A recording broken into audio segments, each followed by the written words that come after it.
ஆண்டவரும் அருமை இரட்சகருமாகிய இயேசு நாமத்தினாலே அன்பின் வாழ்த்துக்கள். இந்த நாளிலும் நாம் ஒரு வேத வசனத்தை நாம் தியானிக்க இருக்கிறோம். கர்த்தர் இந்த நாளில் நம்ம 11 மாதங்கள் நடத்தி இன்னும் 12வது மாதம் இந்த முதலாவது நாளை கொண்டு வந்ததற்காக தேவாதி தேவனை நாம் ஸ்தோத்தரிப்போம். இந்த நாளிலும் கர்த்தர் நமக்கு ஒரு வாக்குத்தத்தம் கொடுக்கிறார். என்ன வாக்குத்தத்தம்னா, யோபின் புஸ்தகம் 42ஆம் அதிகாரம் 2ஆம் வசனம் இவ்வாறு சொல்லுகிறது: தேவரீர் சகலத்தையும் செய்ய வல்லவர், நீர் செய்ய நினைத்தது தடைபடாது என்று சொல்லி நாம் வேதத்துல வாசிக்கிறோம். பாருங்க, அருமையான ஒரு வாக்குத்தத்தம். அங்கு யோபு சொல்லுகிறார், தேவரீர் நீர் சகலத்தையும் செய்ய வல்லவர், நீ செய்ய நினைத்த காரியம் ஒரு நாள் தடைபடாது சொல்லி. இன்னைக்கு நீங்கள் பலவிதமான பிரச்சனையோடு நீங்க கலங்கி கொண்டிருக்கலாம். 11 மாதங்கள் கடந்து வந்து விட்டதே, ஆனால் எதற்கு எடுத்தாலும் என் வாழ்க்கையில் தடையா இருக்கிறேன் சொல்லிங்கன்னு நினைக்கலாம். பிள்ளைடைய காரியமா இருக்கலாம், வேலை காரியமா இருக்கலாம், திருமண காரியமா இருக்கலாம், கர்ப்பத்தின் கனியா இருக்கலாம். நீங்க நினைக்கலாம், எது எடுத்தாலும் எனக்கு தடை தடை என்று சொல்லி இருக்குன்னு சொல்லி நீங்க கலங்கி போய் சோர்ந்து போய் நீங்க கண்ணீரோடு கூட இருக்கலாம். இன்னைக்கு கர்த்தர் உங்களை பார்த்துதான் சொல்லுகிறார், அவர் சகலத்தையும் செய்ய வல்லவர், அவர் செய்ய நினைத்த காரியம் ஒரு நாளும் தடைபடாது. இன்னைக்கு மனுஷங்க தடை பண்ணலாம். நீங்க நினைக்கலாம், இந்த மனுஷங்க மூலமாய் என் பிள்ளைடைய வாழ்க்கையில் சில காரியங்கள் தடைபட்டு கொண்டிருக்கிறதேன்னு சொல்லி நினைக்கலாம். ஆனா கர்த்தர் செய்ய நினைத்ததை யாராலும் தடை பண்ணவே முடியாது. ஏனென்றால் வேதம் அவ்வாறு சொல்லுகிறது. யோபுக்கு பாருங்க, எல்லாவற்றிலும் அவர் ரெட்டிப்பாய் கொடுத்தார். யோபு உத்தமன், சன்மார்க்கன், தேவனுக்கு பயந்து பொல்லாப்புக்கு விலகுற மனுஷன்தான். அவருடைய வாழ்க்கையில் அநேக காரியங்கள் சம்பவித்தது. ஆனால் யோபு சொன்ன காரியம் என்ன? தேவரே நீ சகலத்தையும் செய்ய வல்லவர், நீ செய்ய நினைத்த காரியம் தடைபடாது என்று சொல்லி அவர் சொல்லுகிறார். பாருங்க, உங்களுக்கு எதை ஆண்டவர் குறித்து வைத்திருக்கிறாரோ அது அவர் கரெக்டான நேரத்தில் அவர் செய்வார். அவர் முந்தவும் மாட்டார், அவர் பிந்தவும் மாட்டார். எனவே அன்பு தேவனுடைய பிள்ளைகளே, நாம் கலங்காதபடிக்கு இந்த 12வது மாதமும் கர்த்தர் நம்மளை நடத்த வல்லவராய் இருக்கிறார். ஏசாயா தீர்க்கதரிசியின் புஸ்தகம் 43ஆம் அதிகாரம் 13ஆம் வசனம் சொல்லுகிறது, நான் செய்கிறதை தடுப்போன் யார் என்று சொல்லி. அப்படின்னா ஒருவராலும் தடுக்கவே முடியாது. என்ன அவரே சொல்லுகிறார் அந்த தீர்க்கதரிசன வசனத்துல, நான் செய்கிறதை தடுப்போன் யார் என்று சொல்லி. ஏனென்றால் சகலமும் அவர் மூலமாய் உண்டாயிருக்கிறது. ஏன்னா சகலத்தை அவர் சிருஷ்டித்தார். ஆனால் அவர் செய்ய நினைத்தது தடைபடாது. சரி, உங்களுடைய வாழ்க்கையில இந்த 11 மாதங்கள் தடைபட்டு நீங்கள் கடந்து வந்திருக்கலாம்.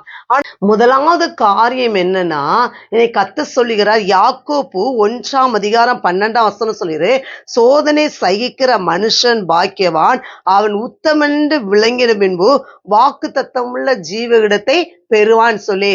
அப்படின்னா முதலாவது பார்க்கும் பொழுது யாருடைய வாழ்க்கையில வாக்கு தத்தங்கள் தடைபடாது சொன்னால், நாம் உத்தமமாய் இருக்கும்போது, நாம் உண்மையாய் இருக்கும்போது அந்த வாக்கு தத்தம் நம்முடைய வாழ்க்கையில் தடைபடாது.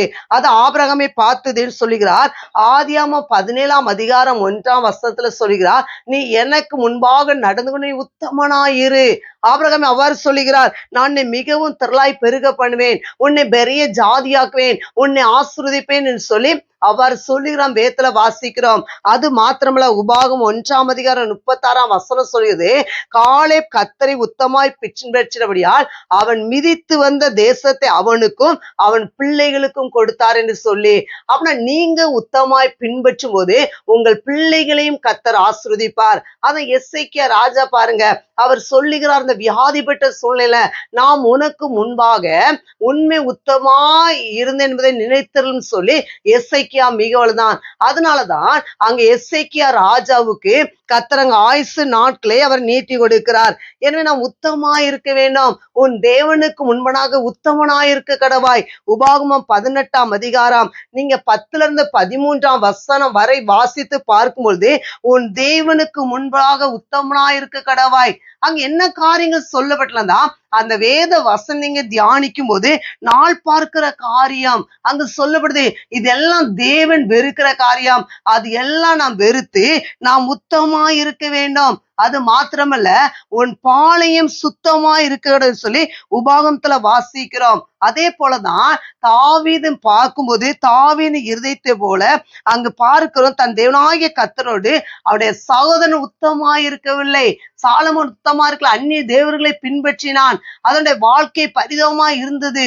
அதனால் இன்றைக்கு கர்த்தர் சொல்லுகிறார், நாம் எல்லாவற்றிலும் உத்தமா இருக்க வேண்டாம். அதான் யோபை குத்தங்க சொல்லுகிறார், யோபி எப்படியாக இருந்தான்? உத்தமா இருந்தான். நோவா பாருங்க, அவன் கர்த்தரை உத்தமாய் பின்பற்றினபடியால் சொல்லி அங்க வேதத்துல வாசிக்கிறோம். நோவாவின் காலத்துல அங்க வாழ்ந்த மக்கள் மிகவும் பாவம் செய்தார்கள். ஆனா அங்க நோவா என்ன செய்தானா, அவனை அழிக்க பார்க்கும்போது ஆகியால் கர்த்தர் மனஸ்தாபப்பட்டு அவர்களை அழிக்க என்ன செய்தார்? சித்தம் கொண்டார். ஆனால் நோவாவுக்கோ கர்த்தருடைய கண்களில் கிருபை கிடைத்தது. ஏனென்றால் அந்த நோவா உத்தமனாய் இருந்தான். ஆகையால் அவனையும் அவன் குடும்பத்தாரையும் அந்த பேழைக்குள் வைத்து கர்த்தர் காப்பாற்றினார். அப்ப நீங்க கர்த்தரை முதலாவது காரியம் நீங்க உத்தமாய் பின்பற்றும் போது அந்த வாக்கு தத்தங்கள், கர்த்தர் உங்களுக்கு சொல்லப்பட்ட வாக்கு தத்தங்கள் ஒரு நாளும் தடைபடாது. எனவே முதலாவது காரியம் நாம் உத்தமமாய் இருக்க வேண்டும். சரி, இரண்டாவது காரியம் பார்க்கும்போது வாக்கு தத்தங்கள் தடைபடாமல் இருக்க வேண்டும் என்று சொன்னால் நாம் இரண்டாவது என்ன செய்ய வேண்டும்? எபிரேயர் 10ஆம் அதிகாரம் 36ஆம் வசனம் இவ்வாறு சொல்கிறது, நீங்கள் தேவனுடைய சித்தத்தின்படி செய்து வாக்கு தத்தம் பண்ணப்பட்டதை பெறும்படிக்கு பொறுமை உங்களுக்கு வேண்டியதா இருக்கிறது. அப்படின்னா நம்மளுடைய வாழ்க்கையில வாக்கு தத்தங்கள் தடைப்படக்கூடாதுன்னு சொன்னால் நமக்கு பொறுமை வேணும். ஆபிரகாம் பொறுமையாய் காத்திருந்து அவன் வாக்குத்தத்தம் பண்ணப்பட்டதை என்ன செய்தானா? அவன் பெற்றுக்கொண்டான் என்று சொல்லி வேதத்துல வாசிக்கிறோம். அங்க பாருங்க, யோபு 23:14 பார்க்கிறோம், எனக்கு குறித்திருக்கிறதை அவர் நிறைவேற்றுவார் என்று சொல்லி. அப்படின்னா எல்லாவற்றையும் நாம் காத்திருந்து பெற்றுக்கொள்ள வேண்டும். சங்கீதம் 5:3 சொல்கிறது, கர்த்தாவை காலையிலே உமக்கு நேரே வந்து நான் காத்திருப்பேன் என்று சொல்லி அங்கு தாவீது சொல்லுகிறார். அப்படின்னா நம்ம எல்லாவற்றையும் நாம் என்ன செய்ய வேண்டுமா? பொறுமையோடு நாம் காத்திருக்க வேண்டும். இன்னைக்கு ஒரு ஹாஸ்பிட்டல் போறோம், மருத்துவர் வர 2 மணி நேரம் 3 மணி நேரம் ஆகும். எத்தனை மணி நேரம் நாம் காத்திருக்கிறோம்? ரயில் நிலையத்துல எத்தனை மணி நேரம் காத்திருக்கிறோம்? பஸ் ஸ்டாண்ட்ல எத்தனை நேரம் காத்திருக்கிறோம்? ஆனா அவ்வளோ நேரம் காத்திருக்கிறோம். ஆனா சில காரியத்துல நாம் காத்திருக்க முடியலை. ஆபிரகாமுக்கு 75 வயசு ஆண்டு வாக்கு பண்ணுகிறார், உனக்கு சந்ததியை கொடுப்பேன்னு சொல்லி. ஆனா வாக்கு கொடுக்கிறார். ஆனா 25 வருஷம் காத்திருந்து கர்த்தர் அவனுக்கு ஈசாக்கை கொடுக்கிறார். ஆனா சில காரியங்கள் சிலருக்கு உடனே நடக்கும். சில காரியங்கள் நாம் காத்திருந்தான் என்ன செய்ய வேண்டும்? நாம் பெற்றுக்கொள்ள வேண்டும். இந்த வருஷம் நாம் தீர்மானம் எடுத்திருப்போம், ஆனா நான் இவ்வளவு நேரம் நான் காத்திருப்பேன். ஆண்டோடைய சமத்துல நாம் காத்திருக்கிறோமா? பொறுமையாய் காத்திருங்க. கர்த்தர் சொல்லப்பட்ட வாக்குத்தத்தம் உடைய வாழ்க்கையில் நிறைவேறும். சில நேரங்கள் நீங்க நினைக்கீங்க, இந்த நிகழ்ச்சியை பாக்குறீங்க, ஐயோ 1 வருஷம் ஆயிட்டேன், 2 வருஷம் ஆயிட்டேன், 3 வருஷம் ஆயிட்டு சொல்லி நினைக்கலாம். ஆனா தேவன் வாக்கு கொடுத்த தேவன் மாறாதராய் இருக்கிறார். அவர் பொய் சொல்ல மனிதன் அல்ல, அவர் மனமாற மனுபுத்திரன் அல்ல, அவர் சொல்லி செய்யாதிருப்பாரோ என்று சொல்லி வேதத்துல வாசிக்கிறோம்.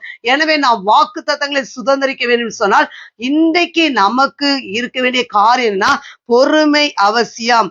அங்க ஆபிரகாம் சொல்லுகிறார், ஆதியாமத்துல வாசித்து பார்க்கும்போது, நீர் அடியனுக்கு என்ன தருவி, நான் பிள்ளை இல்லாமல் இருக்கிறேன் சொல்லி. அப்போதான் அவர் அவனை வெளியே அழைத்து வானத்தை அண்ணாந்து பார், உன் சந்ததி இவனமா இருக்கும் என்று சொல்லி அங்கு கர்த்தர் சொல்லுகிறார். உடனே அவன் விசுவாசித்தான். விசுவாசம் பொறுமையோடவன் காத்திருக்கிறான். அன்பு தேவனுடைய ஜனமே, இரண்டாவது நாம் பொறுமையாய் காத்திருக்கும் போது நம்முடைய வாக்கு தத்தங்கள் தடைவிடாமல் நடக்கும். மூன்றாவதாக வாக்கு தத்தங்கள் நம்முடைய வாழ்க்கையில் தடைபடக்கூடாது சொன்னால் நாம் என்ன செய்ய வேண்டும்? ரோமர் 4ஆம் அதிகாரம் 18ஆம் வசனத்திலிருந்து 26ஆம் வசனம் வரை வாசித்து பார்க்கும்பொழுது, தேவன் வாக்குத்தத்தம் பண்ணப்பட்டதை நிறைவேற்ற வல்லவராயிருக்கிற முழு நிச்சயமாய் நம்பி என்று சொல்லி வேதத்துல வாசிக்கிறோம். அப்படின்னா அந்த வாக்கு தத்தங்களை நாம் நம்ப வேண்டும், வாக்கு தத்தங்களை நாம் விசுவாசிக்க வேண்டும். ஆண்டவர் வாக்கு தத்தத்தை வாழ்க்கையில் கொடுத்திருக்கிறார், இதை நான் நம்புவேன் என்று சொல்லி நம்முடைய நம்பிக்கை கர்த்தர் மீது இருக்க வேண்டும். அங்க ஆபிரகாமுக்கு வாக்குத்தத்தம் கொடுத்தவிட அவன் முழு நிச்சயமாய் நம்பி அவன் விசுவாசத்தின் வல்லவனானான்னு சொல்லி வேதத்துல வாசிக்கிறோம். அப்படின்னா நாம் என்ன செய்யணும்? நான் நம்ப வேண்டும், நாம் கர்த்தரை விசுவாசிக்க வேண்டும். எனக்கு கர்த்தர் இந்த வருஷம் செய்வார், எனக்கு இந்த காத்தவர் சொல்லி இருக்கிறார், என் குடும்பத்துக்கு வாக்குத்தத்தம் பண்ணியிருக்கிறார், என் தனிப்பட்ட வாழ்க்கையில வாக்குத்தத்தம் பண்ணியிருக்கார் சொல்லி நாம் முழு நிச்சயமாய் கர்த்தரை நம்ப வேண்டும். மனுஷனை நம்புவதை பாருங்களோ, கர்த்தரில் பற்றுதலாய் இருப்பதே நலம் என்று சொல்லி வேதத்துல வாசிக்கிறோம். நாசியில் சுவாசம் மனுஷனை நம்புவதை விட்டு விடுங்க, எந்த ஒரு மனுஷனை நம்பாதீங்க. ஆனா உங்களுக்கும் எனக்கும் வாக்குத்தத்தம் கொடுத்த கர்த்தரை நாம் நம்பி நாம் அவரை முன்வைத்து செல்லும் போது நம்முடைய வாழ்க்கையில் என்ன வாக்குத்தத்தம் கொடுத்திருக்கிறாரோ அந்த வாக்குத்தத்தத்தை அவர் நிறைவேற்ற வல்லவராயிருக்கிறார். ஆனா தொழில் காரியமா குடும்பகரமா எல்லாவற்றிலும் கர்த்தர் என் கையின் பிரயாசத்தை ஆசீர்வதிப்பார் என்று சொல்லி நாம் முழு நிச்சயமாய் நாம் நம்ப வேண்டும். அப்படி நம்பும் போது நம்முடைய வாழ்க்கையில வாக்குத்தத்தங்கள் தவறாமல் நடக்கும். சிலர் பாருங்க, ஏதாவது ஒரு அற்புதம் நடந்தாதான் நம்புவாங்க. அப்படி இல்ல, அற்புதம் நடக்காட்டால் சொல்லி தேவன் எனக்கு இந்த வருஷம் வாக்குத்தத்தை கொடுத்திருக்கிறா, நம்ம ஆலயங்களுக்கு போய் நம்ம வாக்குத்தத்தை அட்டை எடுத்திருக்கலாம், அதுல தனிப்பட்ட முறையில உங்களுக்கு வாக்கு பண்ணிருக்கலாம், இல்லாட்டி ஊழியக்காரங்கள் மூலமாய் வாக்குத்தத்தம் வந்திருக்கலாம். ஆனா வாக்குத்தத்தங்கள் வரும்போது அதை நாம் நம்ப வேண்டும், அதை நாம் விசுவாசிக்க வேண்டும். அப்படி நம்பி விசுவாசிக்கும் போது அந்த வாக்குத்தத்தங்களை நாம் சுதந்திரிக்க முடியும். கடைசியா ஒரு காரியம், 4வது காரியம் பார்க்கும்போது நம்முடைய வாக்குத்தத்தங்கள் தடைபடக்கூடாது என்று சொன்னால் வேதவார் சொல்லுகிறது. எபேசியர் 6ஆம் அதிகாரம் 2-3ஆம் வசனம் பார்க்கும்போது, உன் வாழ்நாள் நீடித்திருப்பதற்கு உன் தகப்பனின் தாயின் கனமனாயக, இது வாக்குத்தத்தம்ல முதலாம் கற்பனையா இருக்கு சொல்லி வேதத்துல வாசிக்கிறோம். அப்படி நம்ம வாக்குத்தத்தங்கள் தடைபடக்கூடாது சொன்னால் இன்னைக்கு தாய் தகப்பனை நாம் கனம் பண்ணுகிறோமா? இன்னைக்கு அநேக பிள்ளைகள் பெற்றோரை கனம் பண்ணுவதில்லை. ஏன் உங்களுடைய வாழ்க்கை வாக்குத்தத்தங்களை சுதந்திரிக்க முடியவில்லை?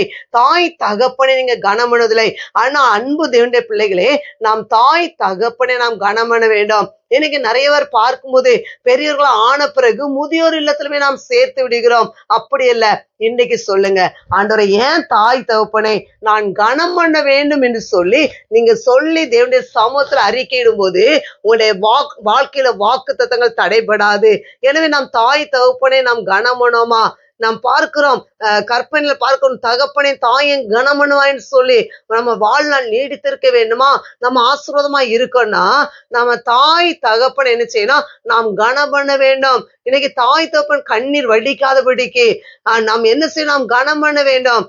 எனவே நாம் இப்படி பண்ணும்போது, இப்படி கனம் பண்ணும்போது நாம் என்ன செய்வார், கர்த்தர் நம்மளை ஆசீர்வதிப்பார், அவர் மேன்மைப்படுத்துவார், அவர் நம்மளை பெருக பண்ணுவார். எனவே இந்த காரியங்களை கொண்டு கர்த்தர் ஆசீர்வதிப்பார். பாருங்க, அதான் தேவரீர் சகலத்தை செய்ய வல்லவர், நீர் செய்ய நினைத்த காரியம் தடைபடாது என்று சொல்லி வேதத்துல வாசிக்கிறோம். எனவே வாக்குத்தத்தங்கள் தடைபடக்கூடாதுன்னு சொன்னால் 4 காரியங்களை முன்பாக வைத்திருக்கேன். இப்போ நம்ம ஜெபிக்க போகிறோம். அப்படியே நாம் ஒரு விசை இருக்கிற இடத்துல நாம் கண்களை மூடி நாம் ஜெபிப்போமா?